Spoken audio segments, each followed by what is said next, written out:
So this is again, As It Is, Volume 2 by Tulku Urgyen Rinpoche, translated by Erik, Pema, Kunsang. And we're in the middle of the chapter, Dining with Indra. So let's jump in.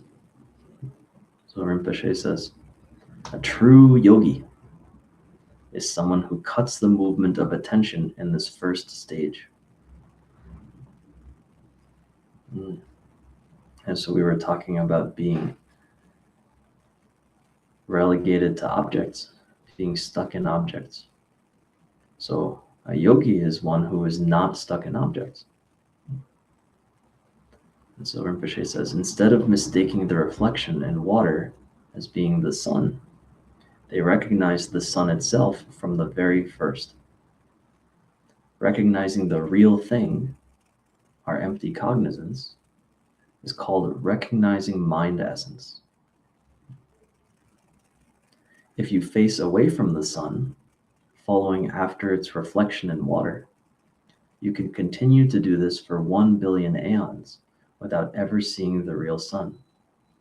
Thoughts become endless, unceasing, through the repeated connection of subject and object, like observing the reflections on the water's clear surface. Buddhas and bodhisattvas cut the mental movement in its initial stage. Before attention moves towards an object, there is recognition. A recognition of the nature of mind, right? And this cutting is, of course, not an active, effortful cutting. In some traditions it can be, but here it's one of the 3 modes of liberation. Buddhas abide in the 3rd mode. So when a thought is arising, it can't maintain the energy of its arising if there's recognition of its nature, right? That's just how it is.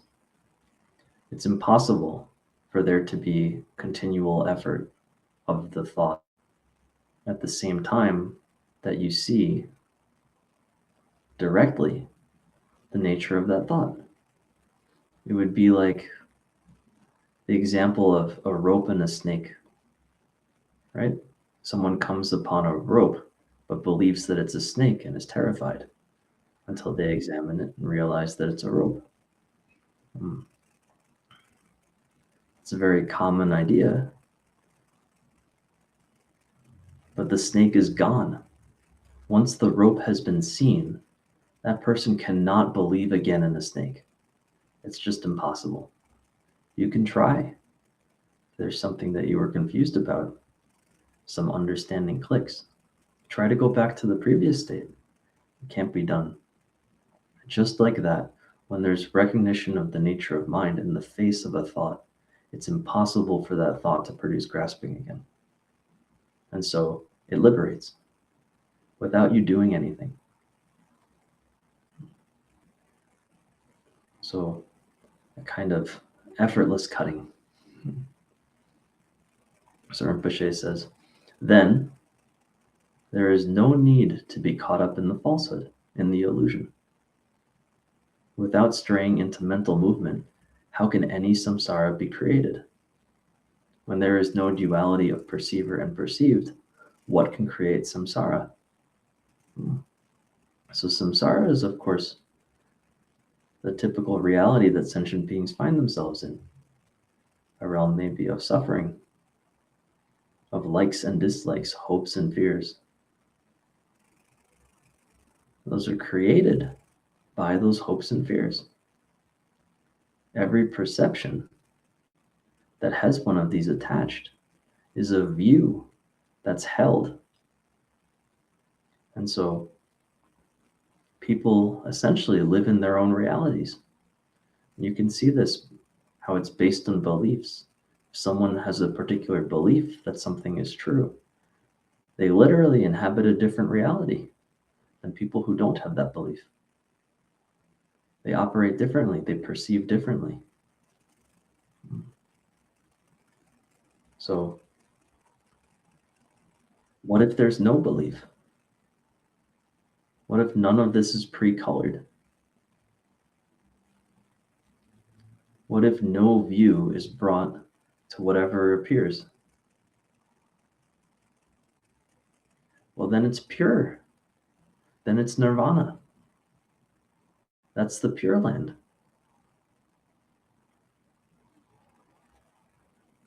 How could it be anything else?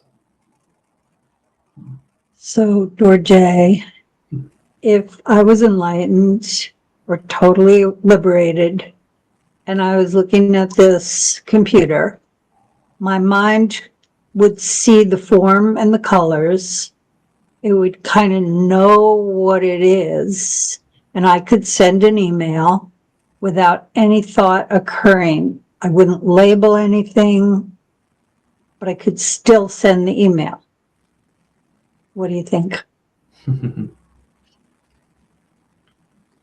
Hey, you would participate in the illusion without being deceived by the illusion. A Buddha still knows how to eat. They don't miss their faith. Yeah.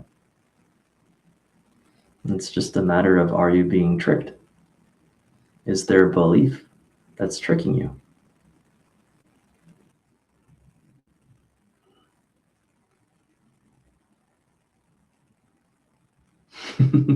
Oh, don't worry, Nangsi. Nangsi is being very kind.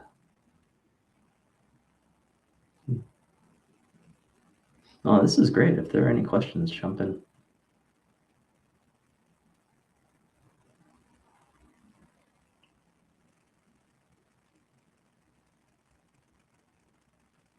And remember, for the mode of a Buddha, the 8 consciousnesses become the 5 wisdoms. And so if you're interested in how does a Buddha divide,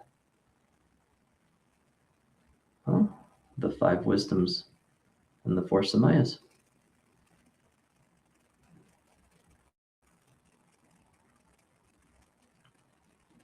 So Rinpoche says, the empty quality of mind essence is like space. The cognizant quality is like sunlight. The unity of these is like sunlit space, like daytime sky. This kind of sky is the example for what we call basic space, and the knowing of that is Rigpa. The indivisible unity of basic space and Rigpa is Samantabhadra, the original Buddha. Realizing this is called the awakening in the ground, the original state. This is exactly what we sentient beings have failed to realize. We confused the ground of the basic state and got caught up in believing that the reflection of the sun in water is the sun itself.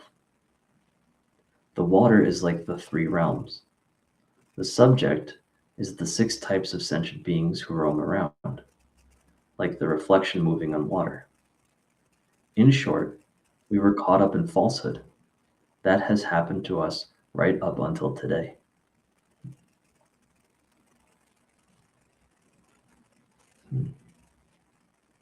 Now remember that the opposite of falsehood is not holding to a particular different belief. That would be replacing one falsehood with another. Or maybe a temporary expedient at best, right? Holding to anything is delusion. Holding to conceptual awareness is delusion. Therefore, this practice hinges on recognition of the basis, and verified recognition of the basis. Then you don't have to worry about creating the correct view or learning the correct information. You can rest as that and let it reveal itself. So Rinpoche says, the bottom line here is knowing how to recognize mind essence. Recognizing is nirvana. Not recognizing is samsara. See? Very nice. If you do not know where to look for the sun, how will you ever see it? This is how all sentient beings are. They possess Buddha nature, but do not acknowledge what they already have. We already have the real sun in ourselves. We slip into holding onto subject and object. perceiver and perceived, just like believing the reflection is the actual sun, which it is not. It will never be the actual sun, ever. A yogi is someone who does not believe that the reflection is the actual truth, and therefore knows how to see the sun. For such a person, there is no duality of perceiver and perceived. Without having to let the attention move towards an object before their attention moves, its essence is already seen. Sentient beings do not cut the movement in its initial stage. Instead, they pursue what is thought of and then try to analyze out of it, right? Rumination on top of rumination. So apart from seeing its essence, this movement cannot be stopped. Indeed, this is the main problem, right? There's not many other options here. It's either seeing the essence or the energy continues and there's rumination about the thought. So without seeing the essence, thought movement goes on, like ripples on water or beads on a string, one after the other, from beginningless time until now. Thinking of one thing, thinking of the next, thinking of another, and so forth, endlessly. The genuine view lies in the manner of looking. If you lost yourself, how would you ever find yourself by looking in another place? If you are lost, where can you run to, and how far, to find yourself? In Dzogchen, this is called tracking the footprints in the jungle while the elephant is inside your house. Oh, that's great. That's just like the Zen looking for a donkey while riding the donkey. Very nice. That makes sense, right? So the footprints here would be the phenomena, treating phenomena as something, I guess, important, as something worth examining, something that if you examined it more closely will show you the truth, or something like that. You can have many realizations about phenomena. It can feel like you're improving at something. You can see how they arise, how they behave, how they interact. Well, although all the phenomena are known equally, they are not awareness exactly. They are the energy of awareness. They are not what Dzogchen asks you to rest in. You can rest in the midst of them. They are not an obstacle whatsoever. But the basis shines anyway. Whether there is stillness or movement, it's the same. There is no state in awareness. There can be no change. So any effort at approaching this awareness is misguided. Any sense of self-improvement is just unrelated.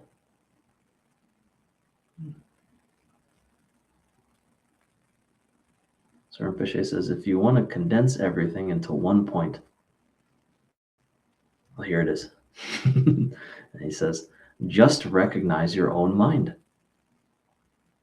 Exclaiming the syllable pet belonging to the precious word empowerment can sometimes facilitate this. Yeah, so now he's talking about how to point yourself out. When the thoughts of the 3 times have collapsed, nothing other than the essence is left. Everything we can remember, think of, or plan belongs to thoughts of past, present, or future. When exclaiming a forceful pet, most people become spaced out, go blank, disengaged. If there is no recognition of the essence, just being disengaged becomes a neutral, indifferent state. But the identity of this disengagement, if you recognize it, is free of thoughts of the 3 times. If you recognize, you are not caught up in feeling spaced out. But if you get absorbed into feeling spaced out or disengaged, you fall into being mindless. This is the unaware aspect of the all-ground, the kunshi, from which nothing but samsara unfolds. And so don't worry about this so much. We actually have a good method to test this. Awareness basically cannot be startled. And so if there's resting in a state that's kind of mindless and blank, this is a state of dullness. It can be produced by sutrayana shamatha without proper instruction. It's a very common pitfall, but not so much here, not after recognition. This is all pre-recognition. So awareness cannot really be startled.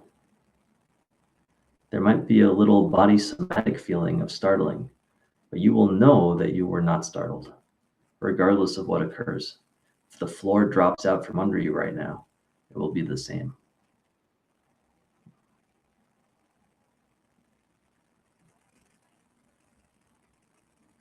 Which is why it can be sometimes nice to be in noisy environments. You can see, is it the same? Is there attachment to stillness, or is it even? What Rinpoche is presenting here is a very common instruction. Very good. So he says, in the moment of exclaiming pet, free of thoughts of the 3 times, the quality of recognizing needs to be present, so that one is not merely unaware or mindless. Yeah, this is like the Mahamudra instruction of looking where thoughts come from, right? That instruction is commonly given, and people can just say, from nowhere, or I don't know. And it's not a recognition. It hasn't really been internalized. So merely saying from nowhere is called being mindless, but really seeing where they come from, even if it's not from somewhere, that's called recognition. And so he says, it's not like someone knocks you out with an iron bar, in which case there is absolutely no recognition. Being mindless is simply stupidity, like ignorance of the nature. In it, there is no like and dislike, which are 2 of the 3 poisons. In mindlessness, however, the 3rd poison, stupidity, or usually ignorance, is present. The opposite of stupidity is the quality of knowing after recognizing Rigpa, which is like a natural wakefulness, right? It's the wakefulness that recognizes itself without dependence on some entity to do so. So when exclaiming pet, the yogi recognizes Rigpa. Practice this, and you are a true meditator. Yeah, this is in our book. It's the last of the pointing out instructions. If someone who is not a meditator shouts pet, it does not help a bit. Some charlatan yogis in Kham played the role really well. They had long hair tied up on their heads, and their eyes gazed into space. They would look vacantly at you and say, "Don't you see that everything is merely mind, and whatever is mind is empty? Everything is the magical display of mind. Can't you see that?" And then they say, "Now I will introduce you to Rigpa." And they shouted pet forcefully. But in order to introduce someone to Rigpa, you have to recognize it yourself and be in a state of Rigpa. If the master is a fraud and the student is not ready, shouting pet is nothing other than taking a snapshot of dualistic mind. Unless you are stable in the essence, this table is not experienced as being empty. Rinpoche knocks on his wooden table. potentially answering Tim's question from earlier. If you are stable in the essence, you do not sink into water. You are not burnt by fire. Earth does not impede you. See, I told you. I did not know he was saying this today. I told you. Very nice. I'm surprised it went all the way around today. I shouldn't be, though. So he says, a pretentious yogi who says, all appearances are mind, everything is empty, is not at this level of realization. That is only an imagined emptiness. If it is a reality for you, if it is evident that all appearances are empty, then your mind does not fixate on anything. No grasping, no view. As proof of that, at death you depart from this body as rainbow light. The body is rainbow, and all appearances are transparent. You can move freely through mountains or walls, although everything is unimpeded in the yogi's own experience. It is not like that at all in the general experience of ordinary people. A realized yogi can do anything. Swim through water like a fish, fly in the sky like a bird, because his body is like a rainbow, and because their body is like a rainbow. When Padmasambhava and his 25 disciples left Tibet, there was not a single corpse left behind anywhere. At Yerpa in central Tibet, he had 80 Siddha disciples, and at other places 35 realized ones and 25 Dakinis, all of whom attend Rainbow Body.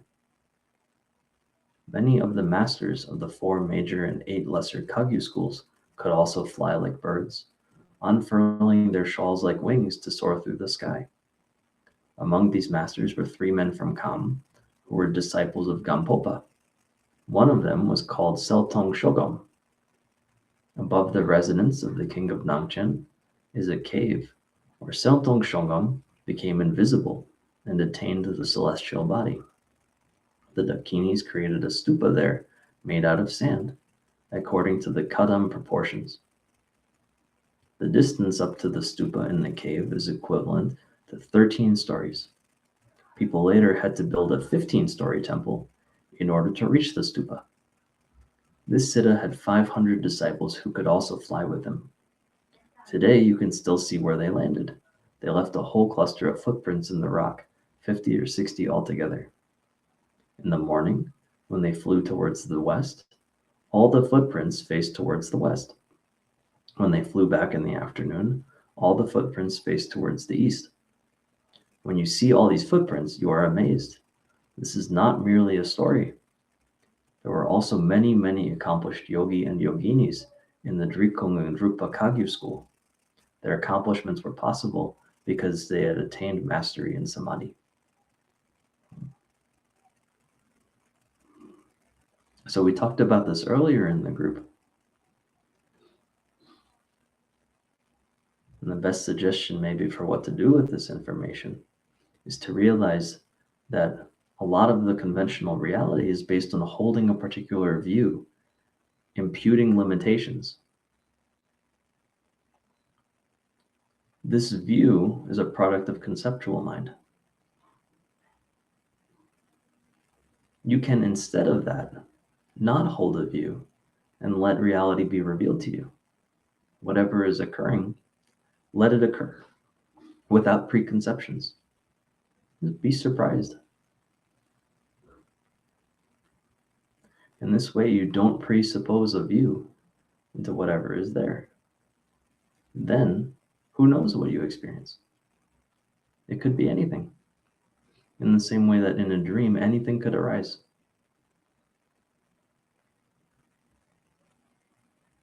The awareness that we rest in is already naturally without these views.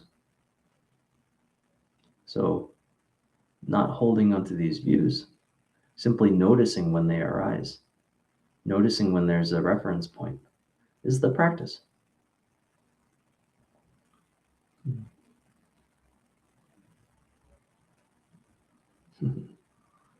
Well, I'm glad you like that joke. But that's what they are. You see, these views are, I don't really want to say a Samaya violation, but they're the opposite of openness, if they're believed. But if you look at them, you can see that they're naturally open too.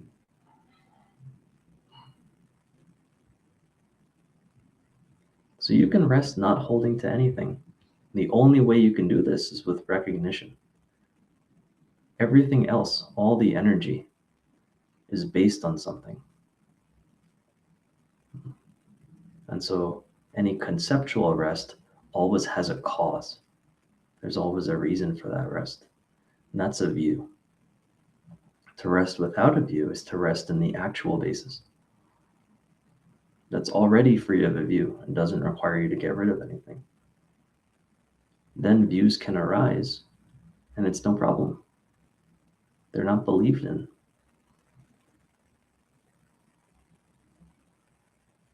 In the same way that when you watch a movie, after the movie's over, you're not fully still worried about the characters. You know that it wasn't real.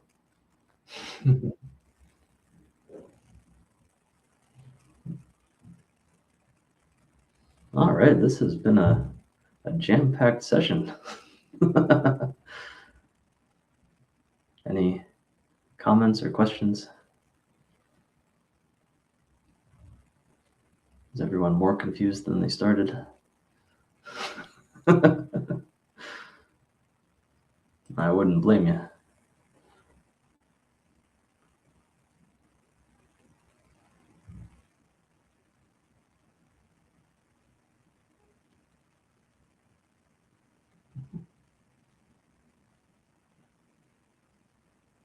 Yeah.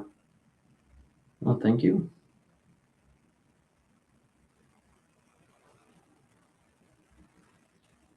All right, if there's nothing, let's end here then.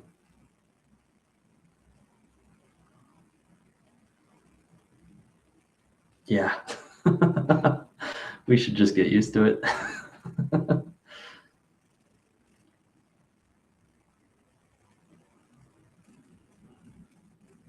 So in this presence, there are sentient beings who are suffering, alone and confused. Let's take a moment to be with them and dedicate any merit we may have generated here to them in a moment of silence.